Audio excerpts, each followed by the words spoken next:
organizar aqui.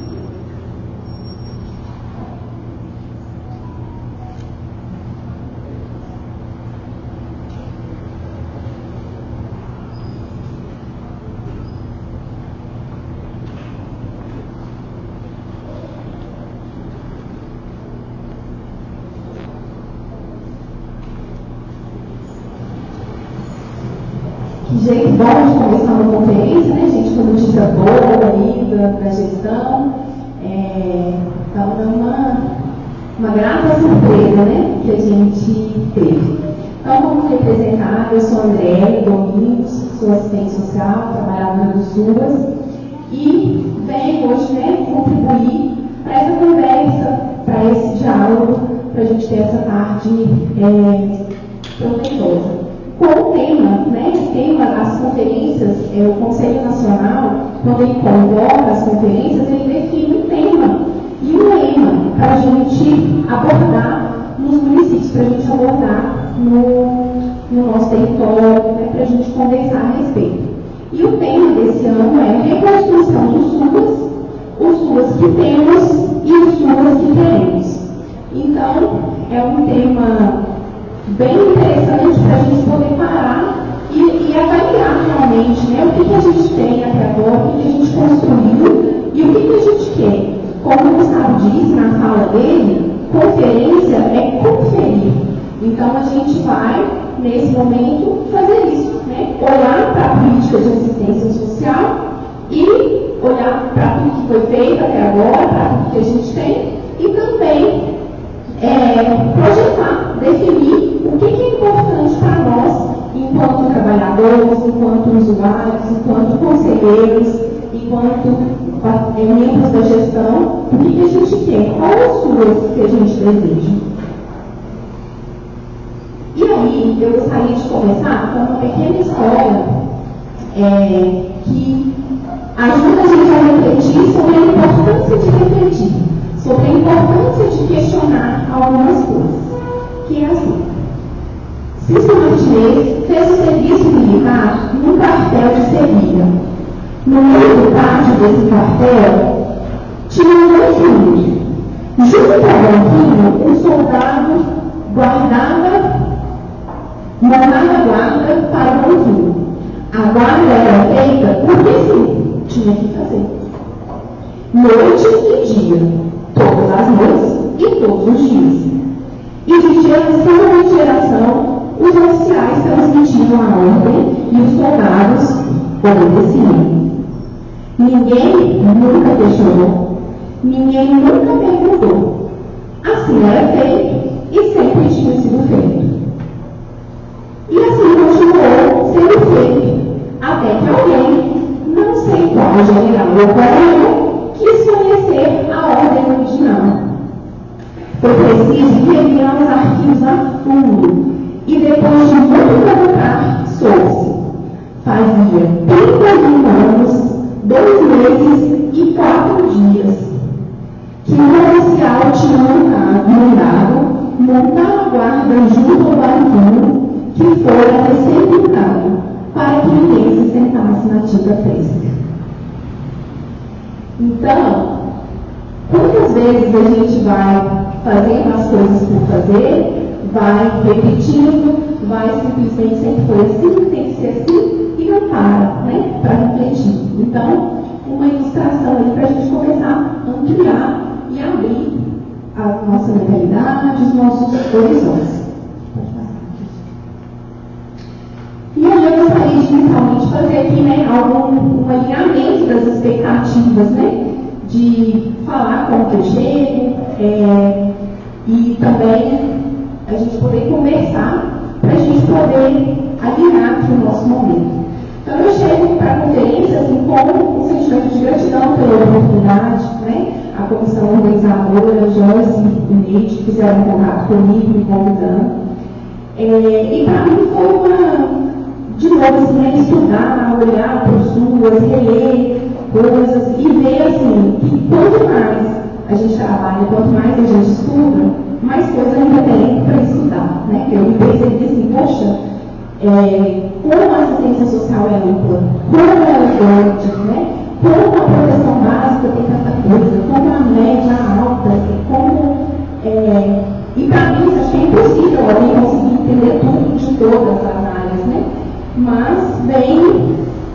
com base no que estudei, eu me preparei para colocar algumas reflexões para a gente poder então elaborar as propostas. Eu vou tentar usar aqui uma linguagem que ela vai variar, ora às vezes uma linguagem mais informal, ora mais técnica. A gente está aqui um público diverso, né? Nós temos usuários da assistência, os quais eu parabenizo muito, né? Eu tenho alguns rostinhos que eu conheço aqui espalhados. Esse espaço, vocês, usuários, são as pessoas mais importantes de estarem aqui hoje. A gente vai falar um pouquinho daqui a pouco, vou falar por que vocês são importantes, mas então, parabéns.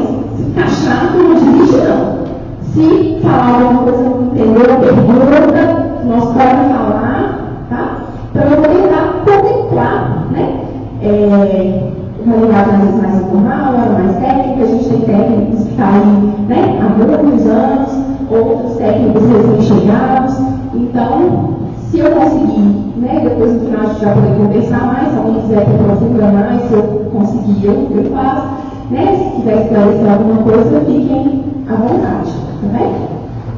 E chega também pela consciência de que eu sou parte, né? Eu não estou fora, eu não sou a par dessa política, eu sou trabalhadora desse município, então chego com a consciência de que tudo que eu estiver falando aqui, estou falando também para mim, né? Estou provocando também a mim a reflexão. E então que a gente possa aí ampliar o nosso pensamento mesmo, abrir a nossa cabeça para tudo que a gente pode conversar, né? Porque às vezes a gente fica com aquele sentimento assim, é só mais uma conferência, é só uma falação danada, mas não, isso aqui é um espaço muito oportuno. É a partir das conferências que muitas conquistas são feitas. Então é um espaço importante e a gente precisa valorizar. Beleza? O áudio está ok, o som está ok, está ouvindo minha voz, às vezes essa voz está rachada, mas vocês têm paciência aí, tá? Então vamos relembrar, né? O que é conferência? O que a gente está fazendo aqui? Conferência é esse espaço, essa plenária que foi convocada pelo Conselho, que acontece a cada 2 anos, para a gente poder discutir sobre a política de assistência social, que é exatamente a gente olhar para o que foi feito, discutir a partir de um tema e definir quais são as propostas, o que a gente quer para os próximos 2 anos, né? E para o futuro da assistência social. É um espaço de participação popular. Lembra que eu falei que os usuários são os principais, que vocês são os mais importantes de estarem aqui hoje? Por quê? Quem recebe a política de assistência social? Quem usufrui? São vocês, né? Vocês sabem por que a gente chama de usuário? Né? O termo usuário ele é definido pelos... na política é assim, né? Mas já foi validado mesmo nas instâncias, nos fóruns de usuários, que é quem usa da política de assistência social. Por isso que é usuário. Então, quem usa, quem usufrui da política de assistência, é que a gente precisa ouvir. Vocês estão satisfeitos? Vocês não estão? O que precisa melhorar? Que demanda que não está sendo atendida? Então, o espaço da conferência é esse, né? Porque antigamente, lá atrás, não tinha isso, a gente não tinha. Se a gente quisesse fazer uma coisa dessa daqui, muito provavelmente a gente seria preso, né? Seria rechaçado. Então, a gente está aqui podendo conversar, discutir, poder falar, gestor, nós queremos isso, né? Nós queremos aquilo. Isso é democracia.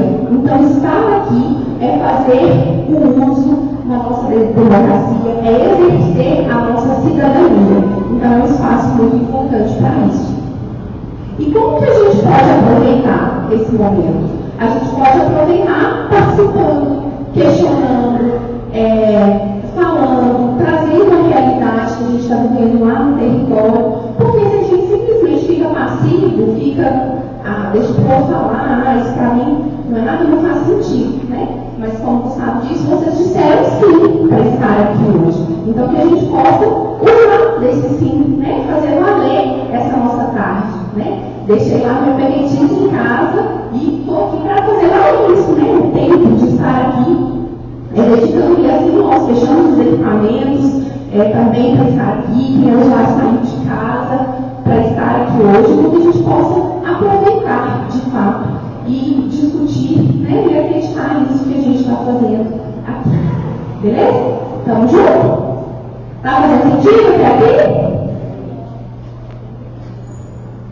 Então vamos lá. E qual foi o lema que o Conselho definiu para a gente?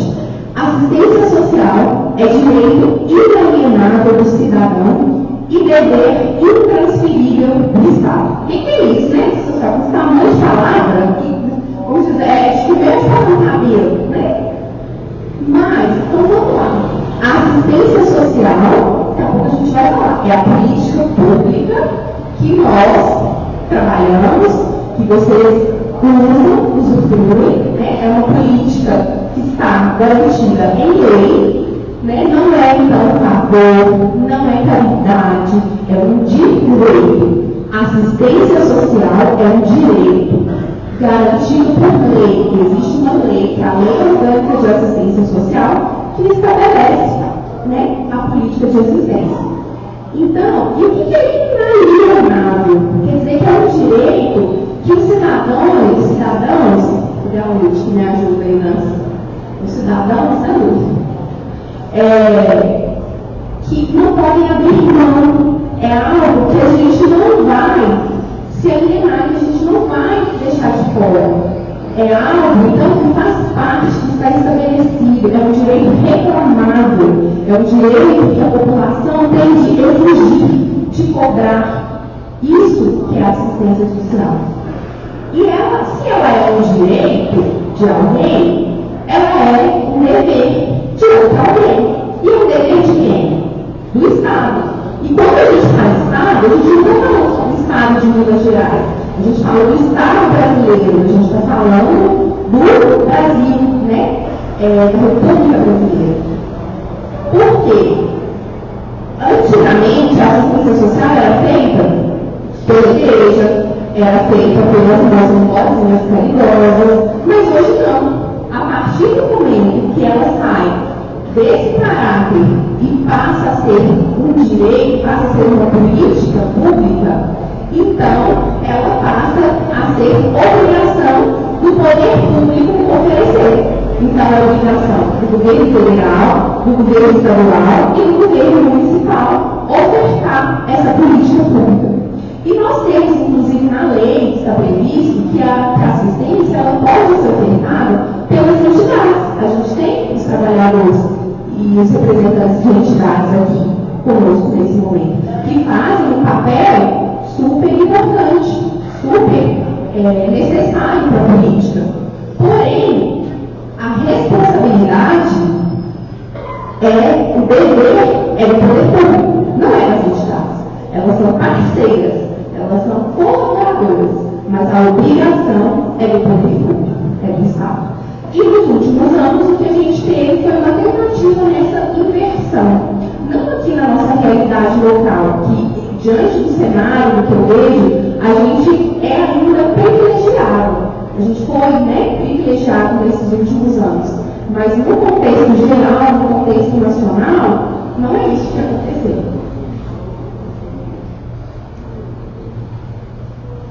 E aí a assistência, pode ser mais uma, a gente vai voltar nisso. Então, o que é assistência social? Que política é essa? Então, como eu disse, está previsto lá na lei que ela é um direito do cidadão e dever do Estado. E ela é uma política de seguridade social não contributiva, ou seja, a gente não paga diretamente para ter acesso à assistência, A gente paga indiretamente, quando a gente paga imposto, tudo que a gente faz, a gente está contribuindo. Mas não é como o INSS, que também faz parte da seguridade, que só tem direito, só é coberto pelo INSS quem contribui, quem paga.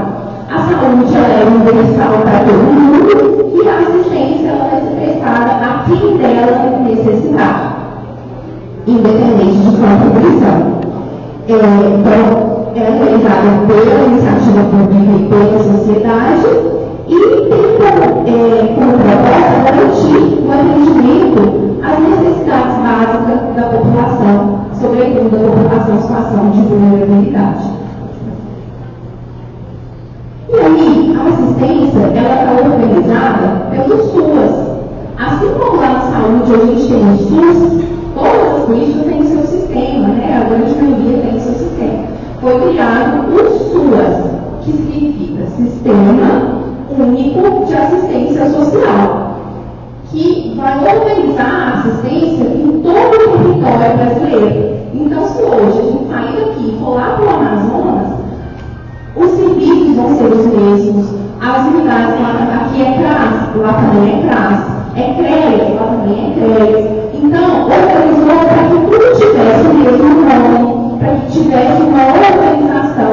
E aí isso se materializa através das leis, dos cadernos de orientação, então papelada danada, que vai dizer o que a gente tem que fazer e como que a gente deve fazer. Quais são os serviços, né? Então esse sistema veio para organizar a assistência. Né? Então o Estado, no poder público, fala assim, olha, nós temos aqui, a gente tem no nosso país uma desigualdade de renda, a gente tem uma desigualdade social e desigualdade de oportunidades. Então, tem pessoas em situação de vulnerabilidade, baixa renda, a gente tem os idosos, as crianças, precisam de uma assistência, a gente precisa de serviços que vão ofertar proteção social para essas pessoas. Então, ele organizou isso através desse sistema único de assistência social. E aí ela tem os seus objetivos, os seus princípios. Então, como eu falei, isso ele vai organizar toda a identidade visual para poder ficar igual. A gente vai falar, ele vai estabelecer as responsabilidades entre os 3 níveis, o que é a competência do governo federal, do Estado, do município, vai trazer toda uma organização para a gente poder trabalhar. O que eu estou querendo dizer com isso? A gente não está aqui tirando a cartola, fazendo mágica, inventando na nossa cabeça. Tem todo um arcabouço, toda uma construção por trás para orientar o que a gente está fazendo.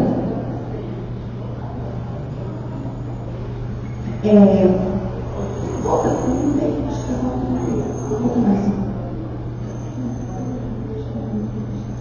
e aí, qual que é a nossa conjuntura? É importante o material de organização da conferência traz para a gente refletir, assim, a gente vai falar sobre os SUAS que a gente tem e os SUAS que a gente quer.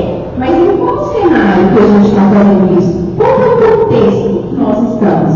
A gente está num contexto onde, nos últimos anos, teve um aumento muito grande das situações de vulnerabilidade, das situações de violações de direitos. O que a gente teve? A gente teve pandemia, a gente teve uma série de aumento dos desastres naturais, e isso tudo fez com que tivesse mais desemprego, que as famílias ficassem mais em casa, que as relações se acirrassem. Então, aumentou o número de vítimas de violência contra a mulher, o número de vítimas contra abuso sexual, contra criança e adolescente, com desemprego, com aquela insegurança, ou que essas famílias acumularam mais dívidas, deixou de conseguir comprar mais coisas, né? E nós estamos numa cidade, que é essa mãezona, que é a Nova Serrana, que é rica, que é próspera, apesar da imensa desigualdade também que a gente vivencia aqui, mas a gente ainda está num lugar que é privilegiado,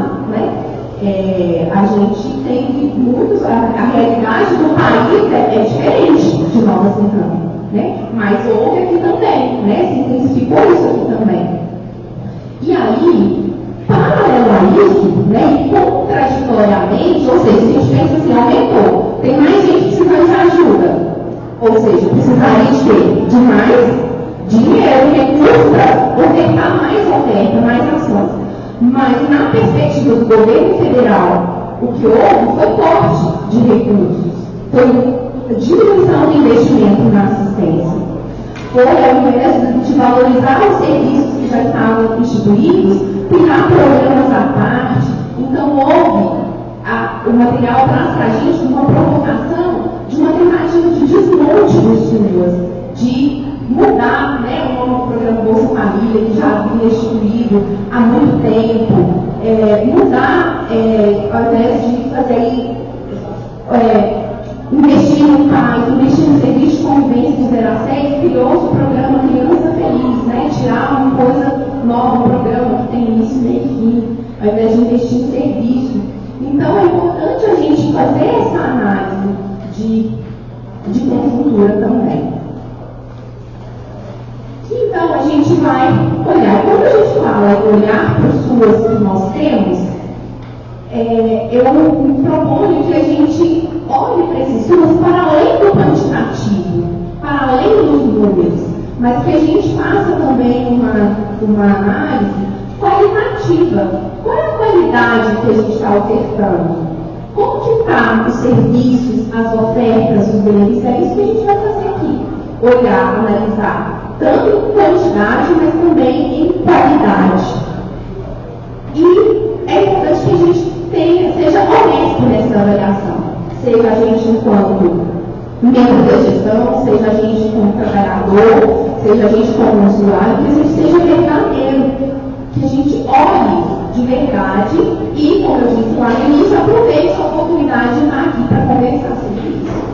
E essa análise, na minha percepção, ela tem que ser do pessoal, eu, André, como trabalhadora, lá por trás, como que está os estudos que eu tenho, que estudos eu sou. E depois, junto com a minha equipe, a gente pensar que estudos que a gente oferta. E assim, seja você está lá no Cajun, seja você no CREAS, no abrigo, no pobre, no CCA, independente de onde você está. E se você é usuário, você vai se perguntar, que estudos que eu tenho? Que estudos é esse que eu vou receber? Como que está? E aí, depois de fazer essa análise do pessoal, a gente vai então para um pouquinho maior, para a unidade, para o território. E aí a gente vai para a cidade e depois a gente vai pensar no Brasil. Então, uma análise do pequeno para o mais. E quando a gente contribui aqui, a gente faz essa reflexão aqui, a gente está sendo essa turminha, né, que vai mudar, que vai transformar essa realidade das pessoas no país todo. Mas se não partir daqui, do pequeno, do pessoal, de cada um, a gente não vai ter grandes mudanças lá na frente. Beleza? Está fazendo sentido até aí? Sim ou não? Então, como já foi lido, vocês vão apresentar depois da captura lá, né, com os grupos. Então, porque cada eixo tem uma lá dando, né, tem uma considerada, mas eu tentei trazer aqui a essência de cada eixo e o que eu considerei que fosse importante. Então, a gente vai discutir os estudos que a gente tem e os estudos que a gente quer a partir de 5 caminhos, de 5 eixos. Que o primeiro é o financiamento, a gente vai falar do dinheiro. O segundo é o controle social, que é a gente fala do conselho, da fiscalização, que é como a população, como que a sociedade controla, fiscaliza, participa da assistência. No terceiro, a gente vai falar sobre a articulação entre os segmentos, principalmente entre os segmentos da sociedade civil. E a gente vai falar no quarto sobre os serviços, programas e projetos. E no 5 a gente vai falar dos benefícios e da transferência de renda. E aí agora eu vou adentrar um pouquinho dentro de cada eixo e depois vocês vão aprofundar nos grupos. Então o eixo 1 é o eixo do dinheiro, né? Eu falo que esse é o mais importante, porque sem dinheiro é um dos mais importantes, né? Todos os outros influenciam nele, mas ele também influencia todos os outros. Por quê? Para a assistência funcionar, precisa pagar profissional, precisa pagar aluguel, construir sede própria, precisa comprar lanche, precisa pôr gasolina no carro, comprar papel, folha, tinta, né? Então não tem como fazer assistência sem burbuja, sem dinheiro, né? E aí, vamos imaginar então que a gente fosse uma família, vamos imaginar uma família. E essa família tem as despesas, né? Também tem uma outra paga aluguel, paga a prestação da casa, ou do carro, ou precisa fazer o mercado, a feira, né? Precisa gastar dinheiro, não gasta pra gente viver? Não tem jeito de. Tem gente que até vive sem dinheiro, vive mal, né? E a gente não tem isso, a gente quer viver com dignidade. E aí, lá nessa família, vamos pensar que a gente tem o pai, a mãe e o filho que trabalha. E tem outras pessoas que moram na casa. Se todo mundo trabalha, o mais justo é que todo mundo contribua, não é? Porque todo mundo dorme, todo mundo come, todo mundo bebe, todo mundo toma banho. Então não é justo que todo mundo usufrua e um só que pague tudo, a conta toda, né? Então do mesmo jeito, é responsabilidade do Estado. Quem é o Estado? É o município, é o governo estadual e o governo federal. Então, todos três têm que contribuir, todos três têm que bancar. O nosso estado de bem-estar social, a nossa dignidade, a nossa cidadania é responsabilidade nossa, mas é também do Estado que nos rege, do Estado que nos governa. Faz sentido? Concordam? Então, todos eles devem pôr dinheiro. E o que aconteceu nos últimos anos? É que o governo federal fez o quê? Diminuiu. Ao invés do governo federal bancar mais, o governo federal se esquivou, né? E isso fez com que os municípios precisassem investir. Como foi falado aqui em Nova Serrana, a gente tem essa realidade que o município custeia, inclusive, serviços por completos. Mas, como eu disse, não é a realidade em muitos lugares. Em muitos lugares, os municípios não custeiam nada da assistência, que é só que os governos estadual e federal custeiam. Isso se deve a quê? A muitos não verem a assistência como importante. E aí eu pergunto, principalmente para os usuários, quem que é o usuário da assistência? Quem participa aí do CRAS, do CREA, do COP, CCA, CCI, todo mundo que participa, que usufrui. Levanta a mão para mim. Vocês acham que é importante o que a gente faz? O serviço que vocês usam é importante para vocês? Gera alguma coisa de bom na sua vida? Né? Faz diferença se hoje falasse assim, fechou, acabou a assistência social, não tem mais CRAS, não tem mais CREA, vocês iam ficar tranquilos, beleza? Tá tudo bem? Ou ia ficar revoltado, ia chamar para contador, né? Porque eu tenho certeza que se fechar o PSF, o prefeito não se atreve, porque sabe que o povo vai lá em cima, não é? E se falar que vai fechar um CRAS? Se falar que vai fechar algum serviço da assistência que acabou, né? A gente precisa trabalhar para provocar isso, essa importância da assistência. Porque para que ela seja tão valorizada e vista como que é importante para as pessoas. Por isso que às vezes não investem, porque acham que não faz sentido. Muitos municípios, muitos prefeitos, muitos gestores ainda estão naquele pensamento que eu falei lá atrás. A assistência é a obrigação da igreja, deixa por entidade, deixa o povo fazer isso. E não, e a gente, enquanto trabalhador com SUAS, enquanto usuários, a gente está aqui para dizer, não, é dever do Estado. Está falando lá na lei, está falando aqui no tema da conferência. É o governo municipal que tem que ser o principal executor dessa política. Não é deixar para depois, né? E aí, a gente não tem na lei uma obrigatoriedade de repasse. O que é isso? Lá na saúde, na educação, os municípios são obrigados a destinar. Se eu não me engano, Cida me ajude, se eu não me engano, eu acho que é 25%, quem mais souber. Mas, se eu não me engano, é 25% do orçamento tem que ser destinado para a saúde e para a educação. E a assistência não tem. Então, se o município destinar lá R$1, tá bom. Se o município destinar 10 mil, tá bom. Mas quanto que a gente precisa? Quanto que a gente precisa para... Como é o SUS que a gente quer? E quanto que a gente precisa para bancar, para financiar essas SUS? Então, a gente tem isso, a gente vem de conferência em conferência pedindo no mínimo 3%, no mínimo 5%, no mínimo 10%, porque não tem. E até hoje a gente não tem. Né? Nem na lei municipal, nem estadual e nem federal, nós não temos uma obrigatoriedade no repasse. Então, isso eu acredito que seja uma das propostas importantes da gente levantar essa bandeira para talvez a gente conseguir essa garantia por lei, porque aí, se for lei, o município vai ser obrigado a investir. Pode falar.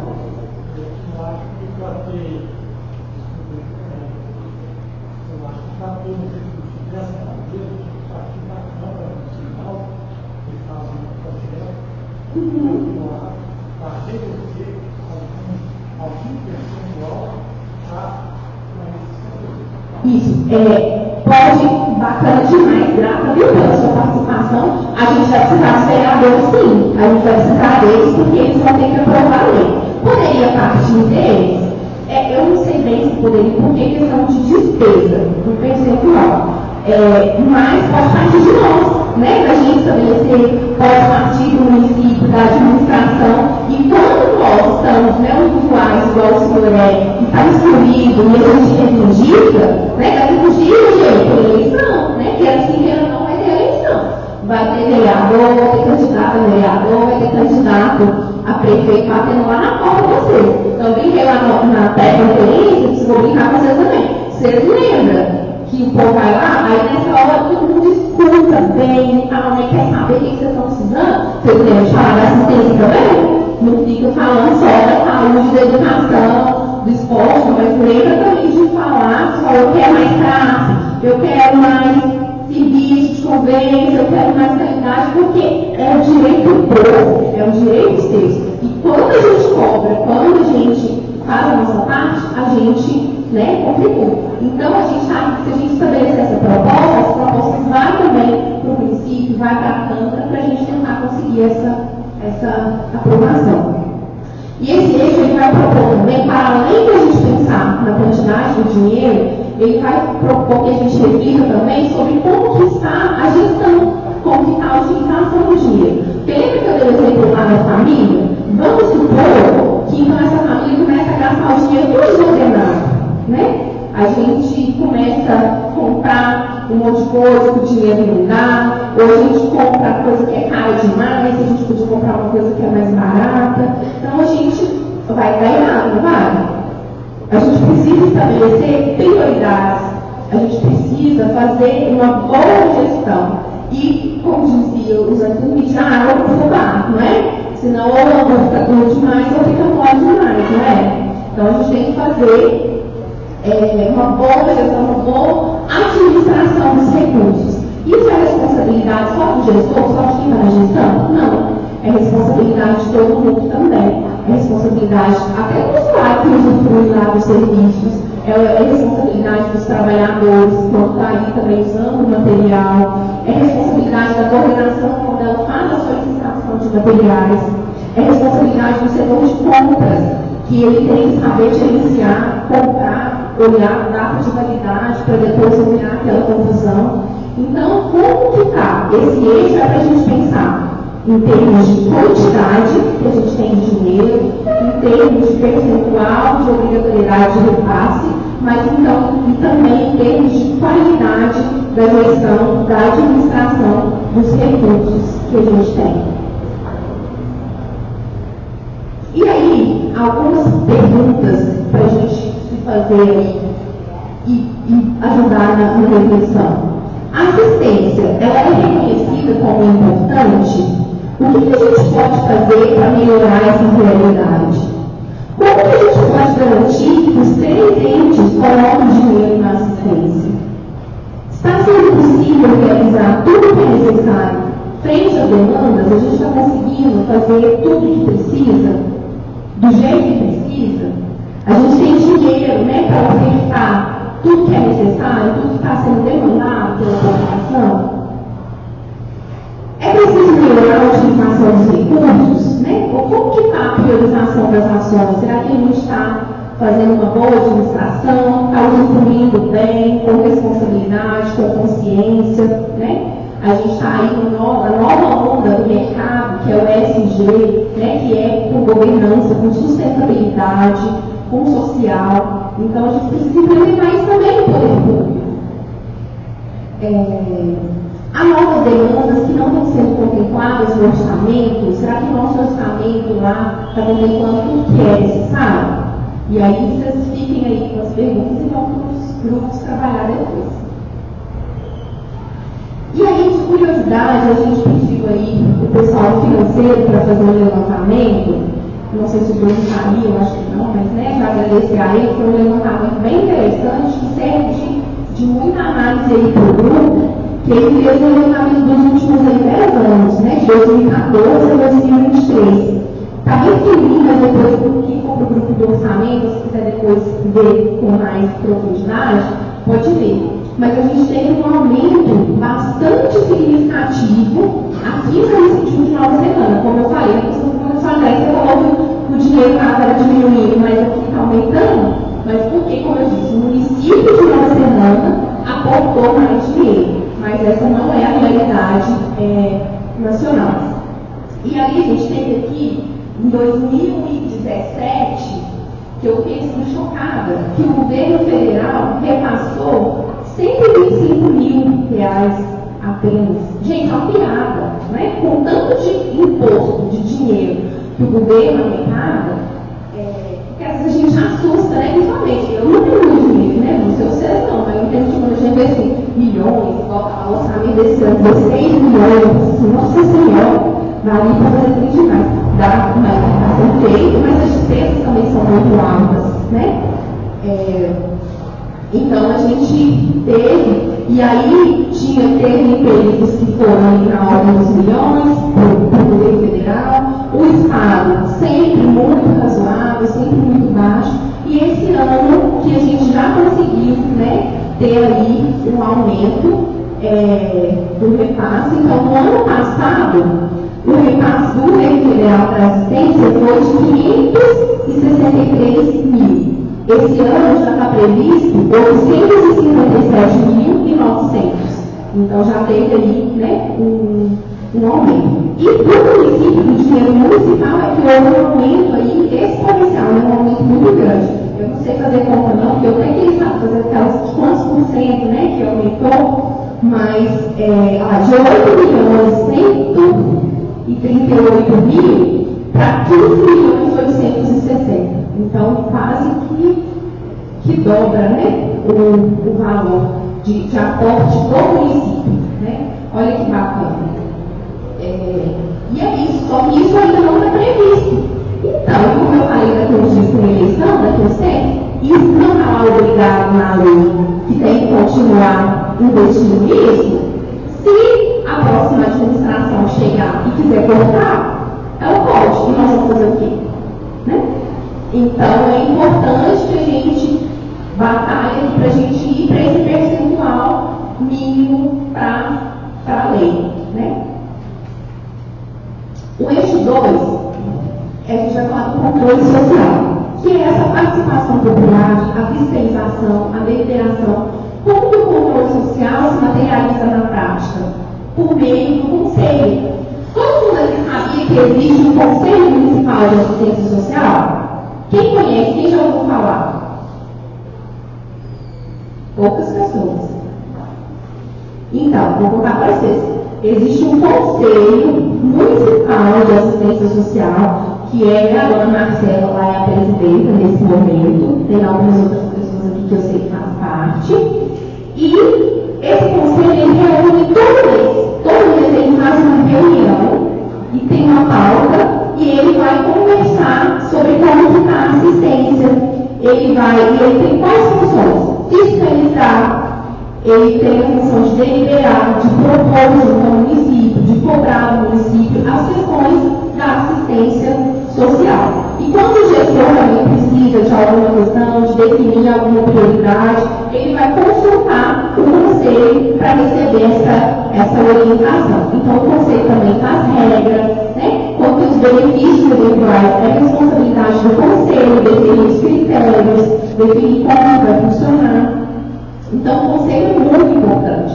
E nesse conselho, tem representante da gestão, representante das diversas políticas públicas e tem representante dos usuários e dos trabalhadores.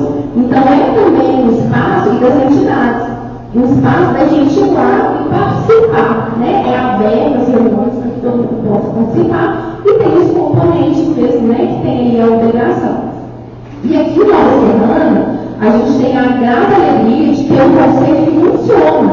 Né? Porque tem muito município que o conselho não faz reunião, que o conselho simplesmente passa na ata, faz o caderno lá de atas e depois vai na casa do povo para assinar. E aqui não, né? Aqui o povo conversa, discute, fiscaliza. A cada 3 meses, quando levar o dinheiro, né? O dinheiro da assistência, é importante a gente falar também, que esse dinheirão que vem, ele não vem tudo, não está tudo no bolo só não. Como na assistência a gente tem o CRAS, a gente tem o crédito, os serviços divididos em proteções, o dinheiro também é. O dinheiro que vem para o CRAS só pode usar no CRAS. O dinheiro que vem para o CREAS só pode usar para o CREAS. A grosso modo, né? É mais ou menos assim que funciona. O dinheiro da básica é da básica, o dinheiro da especial é da especial. Então, esse dinheiro não pode misturar. E aí tem um tanto de conta bancária, é um monte de conta bancária que tem, e o conselho fiscaliza de 3 em 3 meses. O conselheiro senta lá, pega a pasta, olha a nota fiscal, vê se comprou com dinheiro certo, se está certo, se não está certo, manda devolver, né? Então a gente tem aí, faz um trabalho aí muito bacana no Conselho de Nova Serrana. Isso é muito importante. E esse eixo, então, ele vem provocar para a gente refletir sobre como está o diálogo com a sociedade, porque o Conselho é para ser também a voz do povo para gestão, para administração da assistência social, para fiscalização. Então, como que está esse diálogo? Como que está também a qualificação de quem está lá participando? Será que o usuário, o trabalhador, o representante da entidade, a própria pessoa da gestão que vai compor o conselho, ela está qualificada, ela sabe qual que é o papel dela, o que é importante ela está fazendo ali? Esse conselho tem autonomia de verdade, ele está podendo votar, ele está podendo questionar, está funcionando bem? Como que está a publicidade do que está sendo feito? Como que está a estrutura? Né? A gente teve aí avanço, a gente tem secretária executiva, né, agora, tem umas salas de reuniões, mas o que mais? Eu sei que tem data show, tem várias coisas, mas a gente precisa saber o que mais que pode ser melhorado, o que mais que o conselho precisa para melhorar ainda mais a sua função. E aí, algumas perguntinhas, né? Como que está a comunicação do Conselho com a sociedade nas 3 esferas, né? Porque assim, do Conselho Nacional, eu até vejo, assim, eu recebo e-mails, a gente vê, mas o Conselho Estadual acho muito ruim, muito fraco, o site é ruim. Sempre, às vezes, que eu precisei de orientação, a gente não consegue, é difícil o acesso, eu estou falando de experiência pessoal, né? Pode ser que não seja a realidade, mas a gente precisa, principalmente dos conselheiros, como que vocês veem isso? Como que está a articulação do Conselho Municipal com os 2 outros conselhos? Está recebendo suporte? Está legal? Né? Pode melhorar? Como que o papel do Conselho pode ser melhor divulgado? A gente vê que quase ninguém sabia da existência. Né? Então, como que a gente pode fazer para melhorar isso? O Conselho tem acompanhado a implementação do que é deliberado nas conferências. Como que isso pode melhorar? Né? Há 2 anos atrás, foi feita uma conferência. O Conselho acompanhou, monitorou, viu ali se realmente o que foi feito, o que não foi. Tem um plano municipal de assistência social. O Conselho está acompanhando para ver se está proposto lá no plano realmente está sendo feito ou não. Então, é para a gente pensar aí essas questões em relação ao controle social. O terceiro eixo vai falar da articulação entre os segmentos. Então, na assistência, a gente tem o segmento governamental, eu falei do governo, né? E a gente tem os segmentos da sociedade civil, que são os trabalhadores, os usuários e as entidades, que são que entidades? É o pessoal lá do Lado Centino, da ASEB, da AMAR, da Casa da Sopa. Então, são as entidades que também, a PAI, são as entidades que ofertam também a política de assistência social. Também fazem parte. E aí, esse eixo vem propor sobre essa articulação e sobre algumas outras coisas também muito importantes. Ele vem falar sobre a importância de fortalecer a relação entre esses segmentos, como que esses segmentos podem melhorar tanto a sua comunicação como o seu diálogo. Ele vem falar também da participação dos SUAS, né? Como que de fato os trabalhadores realmente estão participando da construção dos SUAS, os usuários ou não, como que está isso? E ele traz também sobre a importância da capacitação e da qualificação profissional, do treinamento dos trabalhadores, do estudo, da capacitação continuada. Ele vai propor também que a gente converse sobre as melhorias das condições de trabalho, para que não haja assédio moral, para que os trabalhadores dos SUAS trabalhem em boas condições dignas também de trabalho, que os profissionais tenham seus códigos de ética respeitados, para que tenha ali mesmo prezando a sanidade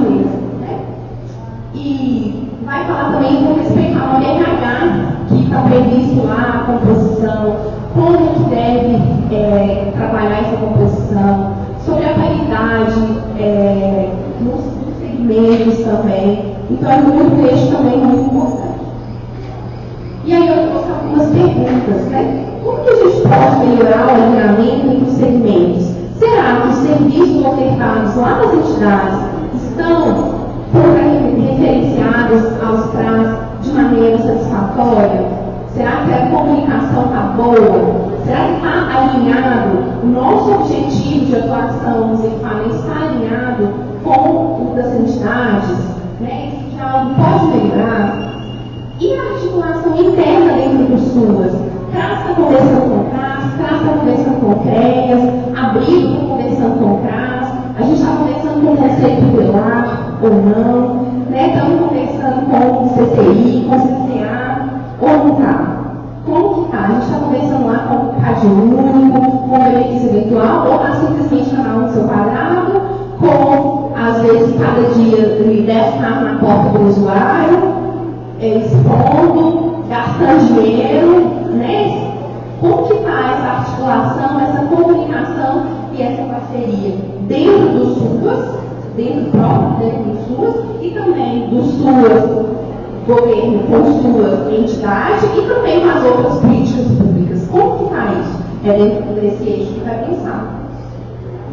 Quais estratégias que podem ser adotadas para garantir a capacitação e a qualificação dos trabalhadores? O que pode ser feito? Todo equipamento tem momentos tudo, as equipes estão conseguindo sentar e conversar e estudar, está com dúvida, igual a gente vai falar no próximo eixo, da importância dos segmentos, né, de trazer aí a questão da mulher, da pessoa negra, da questão da população LGBT. A gente está entendendo realmente sobre isso, tem mais coisa para estudar, né, tem profissionais novos chegando, pessoas recém-formadas, e essa pessoa está precisando de suporte, está precisando de ajuda, não está, né? Tem que mais que essa pessoa também pode contribuir, de repente, com outras experiências que ela já viveu. A gente está fazendo realmente um terreno, um solo fértil, de usar, né, os tesouros que a gente tem aí na ponta.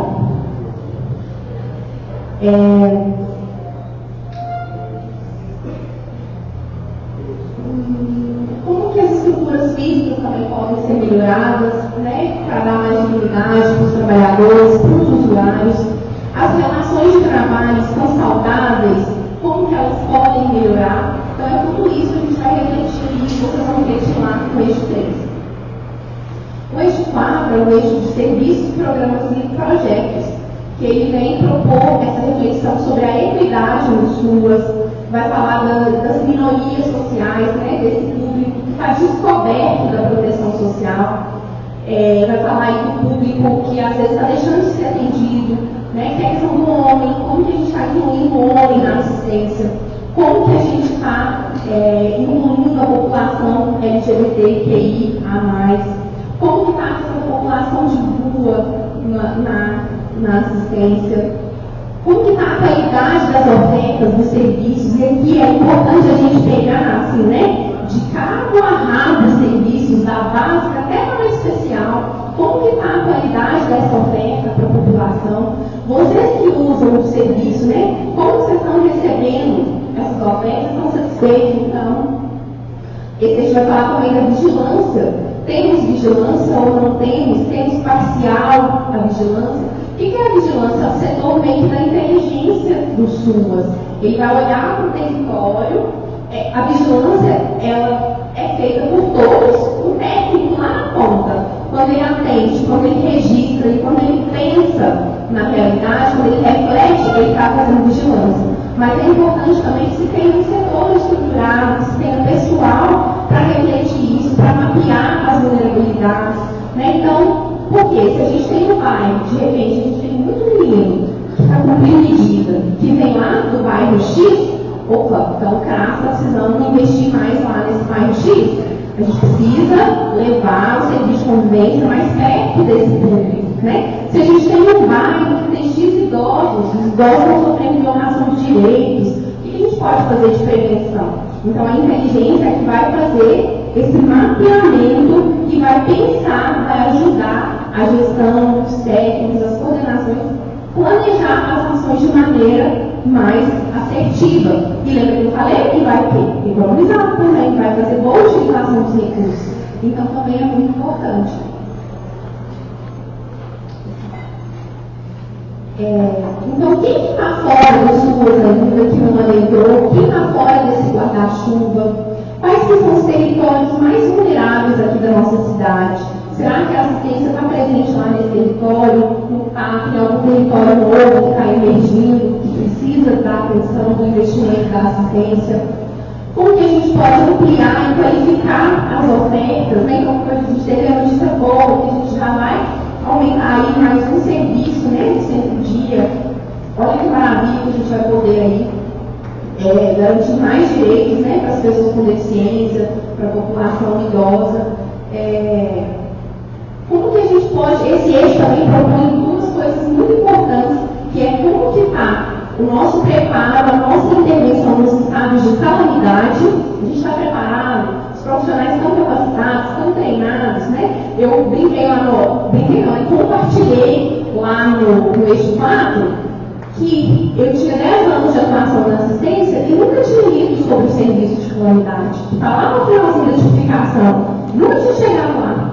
Então, eu fui trabalhar, precisei ir trabalhar lá na escola que abrigou as famílias que foram atingidas pela chuva. Então, olha a importância, né? E claro, naquele momento fui correr atrás do prejuízo, fui estudar, mas a gente não sabe se amanhã chover aí, cair alguma coisa aí, a gente precisar, né? Tiver aí algum desastre. Né? O município está em plano de contingência, está preparado, os profissionais estão preparados para lidar com isso. Como que a gente pode melhorar? É nesse eixo que a gente vai conversar sobre isso também. E o outro ponto que ele propõe é sobre a questão da segurança alimentar, que ter direito a uma alimentação adequada é um direito. E como que nós da assistência estamos contribuindo para esse direito? Sem ferir os nossos princípios, né? Porque, por exemplo, garantir o papel da saúde também, né? Garantir a alimentação, o acesso à alimentação. Mas existe um sistema, que eu não lembro o nome, CISAN, eu acho. CISAN, né? CISAN. Isso, obrigada. Então, o município tem esse sistema implementado? Se não tem, o que pode ser feito para implementar, né, para ajudar e a favorecer a garantia do acesso à alimentação? Porque a gente vai contribuir, a gente vai fazer esse link lá no eixo dos benefícios eventuais, quando tem benefícios de concessão de cesta básica, a gente vai contribuir quando a gente pensa na geração de renda, na autonomia, mas não é uma contribuição que é só da assistência. E ele vem falar também da importância dos registros, né? Então esse é um eixo assim, bem grande, é um eixo bem complexo, que vem falar dessas várias questões. Eu nem vou falar, mas ele deu uns 3 slides aqui de perguntas. E aí a gente entra no eixo 5, que é o que vai falar dos benefícios e da transferência de renda. E aí é importante a gente se atentar que no eixo anterior ele está falando de serviços, programas e projetos. E aqui ele vai falar dos benefícios e da transferência de renda. Então ele vai falar de todos os benefícios eventuais e também da transferência de renda. Que a gente tem os benefícios eventuais, a gente tem a cesta básica, tem o auxílio natalidade, tem o auxílio funeral, e tem alguns outros, que não sei no momento como que está, mas às vezes tem a questão do acesso à documentação civil, passagem, né? Então, são os benefícios eventuais, a gente vai refletir sobre eles. E a gente tem o BPC, que é o benefício de prestação continuada, que muita gente conhece como LOAS, mas na verdade o nome dele é BPC, benefício de prestação continuada, que é aquela garantia de renda mínima para as pessoas com deficiência ou para idosos a partir de 65 anos que não têm condição de ter sua renda provida pela sua família. E a gente tem o Bolsa Família, né, que agora a gente teve um avanço que virou lei, né, entrou para a lei, então isso já é um ganho, um avanço muito importante também. E esses benefícios, eles vão trabalhar para materializar, para garantir a segurança de sobrevivência que está afiançada, que está garantida lá na política de assistência social. Fala que a responsabilidade, que a atribuição da assistência, afiançar, garantir que a população tenha a segurança de sobrevivência, que envolve os rendimentos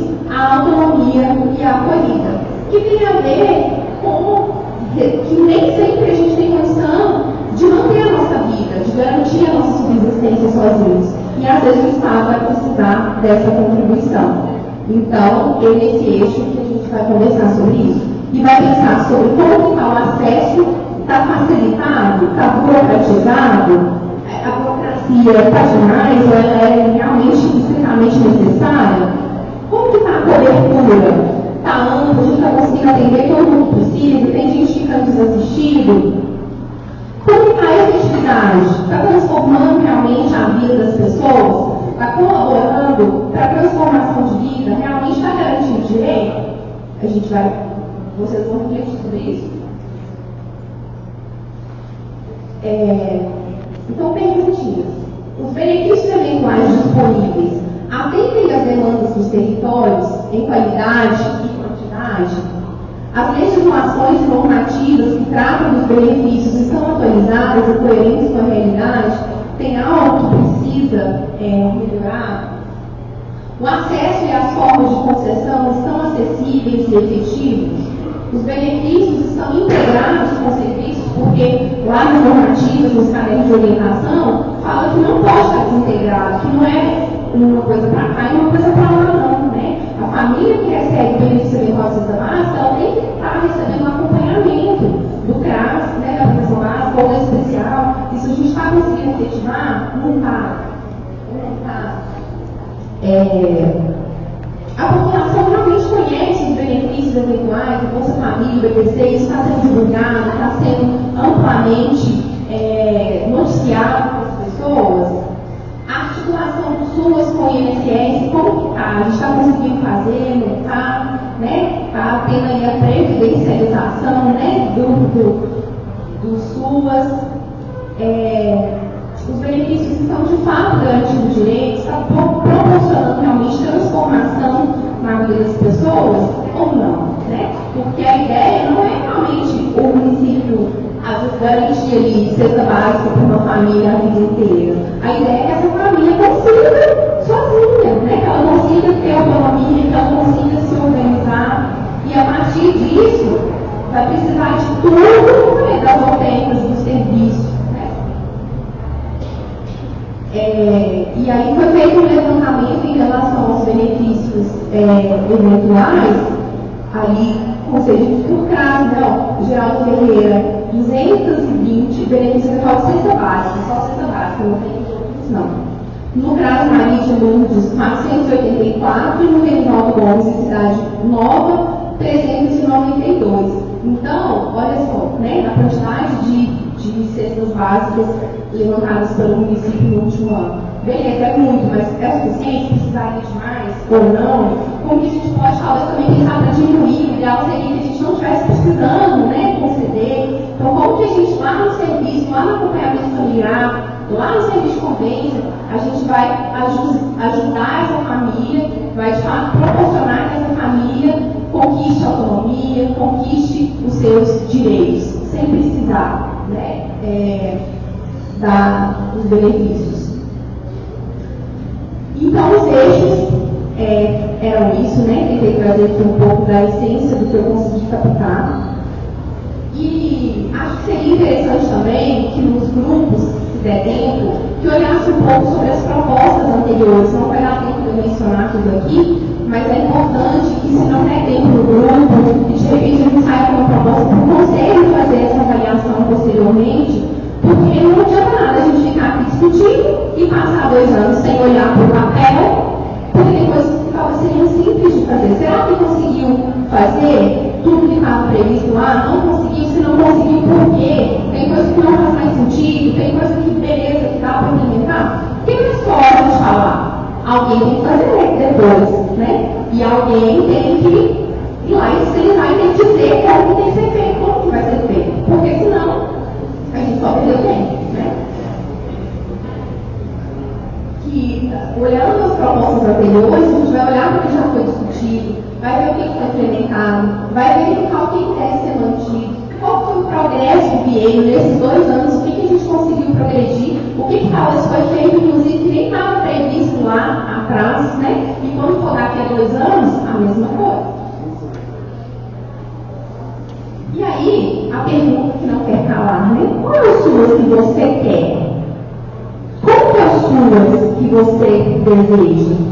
Para mim, André, as suas que eu quero, as suas inteligentes, as suas que seja inovador, que seja saudável para a gente emocionalmente, fisicamente, tanto para nós quanto para os usuários, que sejam suas disruptivas, que quebrem o padrão, que saia, né, que pense, que a gente tem um serviço de convivência que realmente promove a reflexão, promove o que está previsto lá nas normativas, que a gente tenha lideranças fortes e capacitadas para fazer de fato a gestão bem feita, que a gente tenha pessoas efetivas que consigam de fato promover transformação social, impacto social na vida das pessoas, que sejam pessoas importantes, que as pessoas conheçam, né, que a gente não tenha, que a gente tenha orgulho de falar que faz parte da assistência social, que a gente seja valorizado. E que a gente possa, para a gente construir esses suas que a gente quer, eu convido realmente a pensar realmente quais as suas que você quer, né? As suas, como que é você usuário, qual é o traço que você deseja, qual é o CRES, qual é o serviço de convivência que você deseja, como você quer ser atendido lá no Cadinho, o que você vê da assistência. Que vocês possam usar esse espaço para trazer e que a gente, trabalhador, também possa dizer qual é as suas que a gente quer, qual é as suas que a gente pode fazer, porque é responsabilidade de todos nós. E que na construção das propostas, que agora a gente vai, vocês vão passar para o trabalho dos eixos, de construção, de validação das propostas, queria trazer aqui algumas orientações sobre isso. Que as propostas elas sejam, né, qualificadas, que vocês revisam, leiam em voz alta, junto com o grupo, a proposta, para ver se realmente está bem elaborada, se está sendo possível mensurar, né, se ela tem um tempo determinado, específico, se ela está uma proposta que é atingível, que é realista, se é realmente da assistência, porque se não for da assistência, que isso vire uma moção, que isso vá para onde precisa ir, mas que a gente possa fazer propostas de qualidade, para a gente poder, de fato, contribuir para as suas que a gente quer. Por quê? Vou dar um exemplo claro. Se a gente, um exemplo com nitidez, se a gente coloca lá assim, a gente falou aqui do eixo do financiamento, e a gente vem com a proposta assim, melhorar o orçamento da assistência, aumentar o orçamento da assistência. Sem como real, mas não. Então, não fica uma boa proposta. Se a gente fala ampliar a equipe do PAIF, se botar um profissional a mais, ampliou. Então a gente precisa aumentar para quanto? Ampliar para quanto? Para fazer com mais qualidade de que jeito? Então a proposta tem que ser mais específica, com nitidez. Por quê? Às vezes lá no contexto do grupo a gente discute, conversa, todo mundo entendeu. Mas depois você vai sair ali para o bolo da ata, que vai fazer um relatório, que vai lá para o Conselho Estadual, que vai para o Conselho Federal e que vai lá para o município. E aí isso vai chegar lá na gestão, vai chegar lá na gestão, no próprio conselho depois, e fala assim, mas o que é isso aqui? Que contexto que isso foi falado? Será que está dando para entender? Tá? Tem nitidez ou não? Então é importante que pense isso. Quando vocês elaborarem as propostas, elas sejam nítidas e qualificadas realmente para que todo mundo que lê possa entender quais as suas que a gente quer, quais as suas que a gente deseja. E aí que a gente possa continuar movidos, né, pela esperança, que é os nossos sonhos que nos movem, né, é o desejo de dias melhores, é o desejo de fazer mais, que nos mantém de pé, que nos mantém dia a dia, que a gente possa manter isso vivo dentro de nós. E encerro também com o início que eu li também era do Eduardo Galeano, e encerro mais uma vez com uma citação dele que fala: a utopia está lá no horizonte. Me aproximo 2 passos, ela se afasta 2 passos. Caminho 10 passos e o horizonte corre 10 passos. Por mais que eu caminhe, jamais alcançarei. Para que serve a utopia? Serve para isso, para que eu não deixe de caminhar. Então, que a gente possa continuar caminhando rumo às suas, com qualidade, rumo às suas, que de fato promovem transformação na vida das pessoas, que a gente não desista e faça a nossa parte. E Grata a todos aí pela atenção e é isso. Espero ter contribuído aí, feito algum sentido para vocês.